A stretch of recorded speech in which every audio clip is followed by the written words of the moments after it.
जाएंगे जिन्होंने संघर्ष किया, तो सरदार वल्लभ भाई पटेल जैसे लोग छोड़ दिए जाएं, अखंड भारत के समर्थक वीर सावरकर जैसे लोग छोड़ दिए जाएं, देशभक्ति का जुनून लेकर के फांसी पर के फंदे पर चढ़ने वाले लोग छोड़ दिए जाएं, जिनके हाथ में वास्तव में सत्ता आई, जिन्होंने शासन चलाना प्रारंभ किया, उनके भाषणों को जरा गौर से पढ़िए।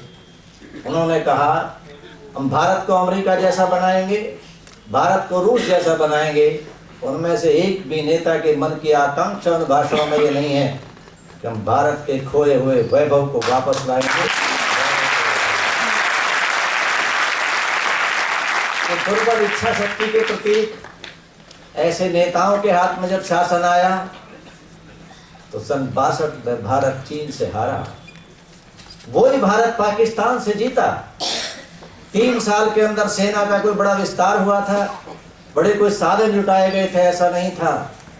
अंतर केवल इच्छा शक्ति खाता है, और इच्छा शक्ति जब प्रबल होती है, तो मैंने जो प्रारंभ में वाक्य कहा कि स्वप्न कभी पूरे नहीं होते और संकल्प कभी अधूरे नहीं होते। इच्छा शक्ति संकल्प का दूसरा नाम है। संकल्प की भुजा उठते ही आधा काम पूरा हो जाता है। इस संकल्प की दुर्बलता थी चीन के आक्रमण के समय भारत की हार का। याद करिए लता मंगेशकर का वो गीत, क्या भारत के जन जन की आंखों में आंसू नहीं थे? क्या भारत का जन जन पीड़ित नहीं था? उसके 3 साल बाद याद करिए लाल बहादुर शास्त्री का बलिदान। जब अमेरिका ने कहा कि हम खाने के लिए गेहूं नहीं देंगे, लाल बहादुर शास्त्री ने कहा, जरा पुराने लोग जानते होंगे कि भारत के लोग सप्ताह में 1 दिन का उपवास रखेंगे। सोमवार का उपवास अभी भी कुछ लोग इस स्मृति में रखते हैं। जब अमेरिका ने कहा अगर कश्मीर पाकिस्तान को नहीं दोगे तो हम गेहूं नहीं देंगे, तो उन्होंने कहा हम गेहूं नहीं देंगे। जब अय्यूब ने कहा हम घूमते घामते दिल्ली पहुंचेंगे, लाल बहादुर शास्त्री ने कहा हम लाहौर में जाकर चाय पिएंगे। भारत की विजय हुई, और जब जवाब नहीं मिला, अंधेरे में हम रहे, जानबूझकर रहे कि अनजाने में रहे, ये खोज का विषय है। लेकिन इतना जरूर है कि जानबूझकर रहे हों या अनजाने में रहे हों, ये दुर्बल इच्छा शक्ति का प्रतीक था। विजय की कोई आकांक्षा ही नहीं थी, और विजय की जब आकांक्षा नहीं होती तो कई बार अपना मन भ्रमित होता चला जाता है। और अगर उनका मन भ्रमित हो जो नेतृत्व कर रहे हैं, तो समाज का एक स्वभाव होता है। दुनिया में 2 प्रकार के लोग होते हैं, एक सृजन करने वाले, एक अनुकरण करने वाले। अनुकरण करने वाला कोई नया काम कभी नहीं करता, सृजन करने वाले लोग ही नया काम किया करते हैं। और उनकी दिशा अगर गलत हो गई सृजन करने की, तो समाज लंबे समय तक भूल से अनुकरण करने के कारण पराजय का मुंह देखता रहता है। ये चीन के आक्रमण के समय हुआ। चीन का आक्रमण जब भारत के अंदर हुआ तो मैं हाई स्कूल में पढ़ता था। भारत का मन कैसा हो सकता है, आज भी मेरे मन में वही भाव है। मैंने एक कविता लिखी, विद्यालय की एक मैगजीन थी, उसमें कविता लिखी। मैं कवि नहीं हुआ, अचानक भाव बोल गए। मैंने लिखा था मत सता मुझको तू भी सताया जाएगा। भारत एक ठोस अंगारा है जो समय सुलगने में लेता, सुलग गया तो खैर नहीं, शत्रु का नाम मिटा देता। ये उस समय की 2-4 पंक्तियां हैं। कुल मिलाकर आज भी आवश्यकता इसकी है। दुनिया का इतिहास ये बताता है कि हारा हुआ सिकंदर, कहीं वर्चस्व करने की इच्छा जो भी मनुष्य लेकर चलेगा, जो समाज लेकर चलेगा, वो हारा हुआ ही होता है। सिकंदर जब यूनान से चला तो वो हारा हुआ सिकंदर ही था। जब जब वर्चस्व की इच्छा आपके अंदर हो, आप देख लेना, मैं भविष्यवक्ता तो नहीं हूं, आने वाला समय दुनिया के अंदर चीन की हार का है। वर्चस्व कायम करने की इच्छा ही हार है। अंदर से हारा हुआ आदमी, डरा हुआ आदमी कहीं ना कहीं कब्जा जमाने की कोशिश करता है। और हमने दुनिया में इतिहास देखा, हारा हुआ सिकंदर विश्व विजेता का स्वप्न लेकर के जब चला, वो भारत विजेता नहीं बन सका, सिंध के तट से मार खाकर वापस गया। भारत ने दुनिया को जीना सिखाया। वसुधैव कुटुंबकम का नारा केवल भारत ने दिया। भारत ने कितनी सेनाएं दुनिया के देशों पर कब्जा करने के लिए भेजी, किसी के पास उत्तर है? कभी भारत ने इस दुनिया पर कब्जा करने की कोशिश नहीं की। भारत ने दुनिया के हृदय पर अपने विचार से, अपने व्यवहार से, अपने दर्शन से, अपनी कर्तव्य प्रेरणा से शासन किया है। लेकिन कभी कभी भूल ऐसे समाज से भी हो जाती है, हमने आतंकी को भी अतिथि समझ लिया। जो हमने कहा अतिथि देवो भव, आज के संचालक भी कहा था जब हम लोगों का सम्मान हो रहा था, तो अतिथि देवो भव तो ठीक है, लेकिन लंबे समय तक ये भूल हुई कि हमने आतंकी को भी अतिथि समझा। वीर सावरकर ने इसको सद्गुण विकृति कहा है। इस सद्गुण विकृति की तरफ जागरूक होना पड़ेगा और अपने मन को इतना सजग रखना पड़ेगा कि दुनिया की नजर कहीं टेढ़ी इस देश पर ना हो, इतना सजग तो रहना ही पड़ेगा। मैं जिस संगठन का कार्य करता हूँ, कहने के लिए तो शिक्षक संगठन मेरे पास है, मैं राष्ट्रीय स्वयंसेवक संघ का प्रचारक हूँ। उसके संस्थापक कहते थे डॉक्टर हेडगेवार, ना डर देत काहू को, ना भय मानता, ना किसी को डराना है और ना किसी से डरना है। भारत का ये संदेश है। भारत ने दुनिया को प्रेम दिया है, भारत ने दुनिया को कभी भयभीत नहीं किया। आवश्यकता है इस इच्छा शक्ति को प्रबल करने के लिए समाज के अंदर जन जागरण की। जन जागरण के बिना समाज कभी जगता नहीं।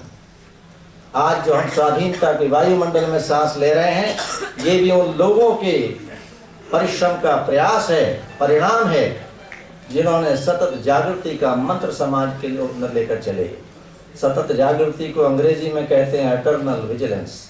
विचारक कहता है कि eternal vigilance is the price of freedom, price of life, values, price of our heritage, only is the eternal vigilance. मैंने एक वाक्य इसमें आज के कार्यक्रम के लिए जोड़ा है, to create the atmosphere eternal vigilance, the basic work of Indian citizen. Bharatvarsh के प्रत्येक नागरिक का सजगता का, जन जागरण का वायुमंडल बनाना ये पहला काम है। समाज केवल यही कर सकता है। शासन, प्रशासन, सीमाएं, चीन का स्वभाव और भारत का स्वभाव, इस सब की तुलना करते हुए अगर हम चलेंगे और दुनिया को अगर श्रेष्ठता के दायरे में हम लाना चाहते हैं, तो हिमालय से कन्याकुमारी तक, कच्छ से कामरूप तक एक मंत्र भारत को देना पड़ेगा, धन्य धन्य भारत, धन्य धन्य भारत, धन्य धन्य भारत। इस मंत्र से जब भारत की जनता प्रेरित होगी तो आज का जो वंदे मातरम गीत है वो सार्थक होगा। और आज भी देश के अंदर ऐसे लोग हैं जिनके मन के अंदर ये बेचैनी रहती है। 19 नवंबर को इंदिरा गांधी के जन्मदिन पर दिल्ली में एक मुस्लिम कवि ने गीत गाया, मुझे बड़ा अच्छा लगा, आपको कैसे लगेगा पता नहीं। उन्होंने गाया, ना मुझे बांग्लादेश चाहिए ना पाकिस्तान चाहिए, मुझे मेरा पुराना हिंदुस्तान चाहिए। भारत के जनता को झूठ को गाना चाहिए। और इसलिए सतयुग से कलयुग तक जिसकी महिमा का रथ काल चलाता, जय जय जय जय कोटि भुजस्विनी माता, ऐसी भारत माता की वंदना का राग हिमालय से कन्याकुमारी तक, पूरब से पश्चिम तक और उत्तर से दक्षिण तक इतना जबरदस्त आना चाहिए। और इसलिए हमने भारत को माता कहा। इसकी वंदना अगर हमने ठीक से की होती आजादी के बाद हमारे नेताओं ने, तो चीन के आक्रमण के समय हार का तो प्रश्न नहीं उठता। इसका उल्टा हुआ। संसद में एक सांसद थे महावीर त्यागी, जब जवाहरलाल नेहरू ने कहा कि जब किसी से कहा नेफा गया, लद्दाख गया, जवाहरलाल नेहरू ने कहा वहां कोई घास का तिनका नहीं था। महावीर त्यागी के सर पर बाल नहीं थे, उन्होंने टोपी उतार कर कहा मेरे सर पर बाल नहीं है, अरे मेरा सिर है, क्या चील गिद्ध कौवे छोड़ दिए जाए इसको खाने के लिए? जवाहरलाल नेहरू गिरफ्तार हो गए। और जवाहरलाल नेहरू, आपको शायद पता नहीं होगा, चीन के आक्रमण के समय हार के बाद वो अंदर से लगातार क्षीण होते चले गए। मैं ऐसा मानता हूं कि अंदर से उनकी आत्मा धिक्कारती थी कि कहीं ना कहीं भूल हो गई। लेकिन उस भूल को देख करके पाकिस्तान के आक्रमण के समय लाल बहादुर शास्त्री ने कमाल किया। ऐसे कमाल करने वाले लोगों की आवश्यकता है। और भारतीय धरती का ये सौभाग्य है, इस देश की धरती पर हीरे हैं। जो दुनिया में है वो भी भारत की धरती पर है, जो दुनिया में नहीं है वो भी भारत की धरती पर है। इसलिए भारतीयता के प्रति इतना अधिक वायुमंडल बनाना पड़ेगा। बालकों में, बड़ों में, महिलाओं में, पुरुषों में, बच्चों में, परिवारों में, जन जन के अंदर कहीं ना कहीं जन जागरण का मंत्र हम लेकर चलेंगे। उसके आधारभूत सिद्धांत क्या होंगे, उसका तौर तरीका क्या होगा, उसकी कार्यशैली क्या होगी, ये तो विचार का विषय है। लेकिन आवश्यकता आज देश के अंदर इसकी है। और सोए हुए समाज को जगाने के लिए भारत में हिंदू समाज ज्यादा रहता है, मुस्लिम समाज भी वो जो आज है वो भी बाहर से नहीं आया, पूर्वज उसके भी हिंदू ही थे। उस सारे भारतीय हिंदू समाज का स्वभाव सोए शेर जैसा है। आपने देखा होगा कि शेर कभी कंकड़ मारने से नहीं जगता, जब फायर करता है कोई तो शेर सामने आता है। भारतीय समाज का भी यही एक स्वभाव है। इस स्वभाव को पहचान कर इस जन जागरण के लायक कार्यक्रमों का आयोजन करना पड़ेगा। मैं समझता हूं कि आपके इस छोटे से कार्यक्रम में 20 मिनट का समय मुझे दिया गया था, 19 मिनट में मैंने अपना काम पूरा किया है। और इस 19 मिनट में आज का कार्यक्रम में वंदे मातरम का गायन किया गया। एक संत है, थोड़े अनाम है, मेरे मानसिक गुरु हैं, उन्होंने मुझे कुछ पैसे दिए थे, 25-26 हजार रुपए दिए थे कुछ साल पहले। उन्होंने ये कहा था जब तुम्हारा मन बहुत प्रसन्न हो तो इसमें से जितना तुम्हारा मन करे वो कहीं दे देना। 4 साल पहले काशी में एक कार्यक्रम हुआ था, उसमें वेदों में जो सरस्वती वंदना है, एक बालिका ने उसका वाचन किया था तो मेरा मन बड़ा प्रसन्न हुआ। मैंने 5100 रुपए दिए थे। आज भी मेरा मन वंदे मातरम आज का सुन करके बड़ा प्रसन्न हुआ। इन वंदे मातरम गायन वाली टीम को 51 रुपए मेरी ओर से दिए, 5100 रुपए मेरी ओर से दिए जाएंगे। कहूँगा कि वो दे देंगे, मैं 1 या 2 दिन में उनके पास पहुँचाऊंगा। 51 मेरे मुँह से भूल जाएंगे, 5100 है। तो संत का कहना मैं टाल नहीं सकता। कहा जब तुम्हारा मन बहुत प्रसन्न हो। आपका कार्यक्रम बहुत अच्छा हुआ, आपने मुझे बुलाया, मैं आपका आभारी हूँ। और इतनी देर में थोड़े समय में मैंने जो अपने विचार आज के कार्यक्रम की भावना के अनुरूप रखे, उसमें से जो आपको अच्छा लगा, तो मनोविज्ञान ये कहता है कि वक्ता की जो बात श्रोताओं को जच जाए वो श्रोताओं की विरासत हो जाती है।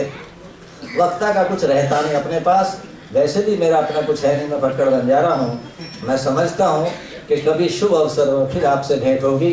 इस कार्यक्रम को थोड़ा बड़ा करना चाहिए, आज ये छोटा कार्यक्रम है, और विस्तार दे करके और कई चीजें जोड़ करके जरा 10-20 हजार का कार्यक्रम करिए और फिर बुलाइए।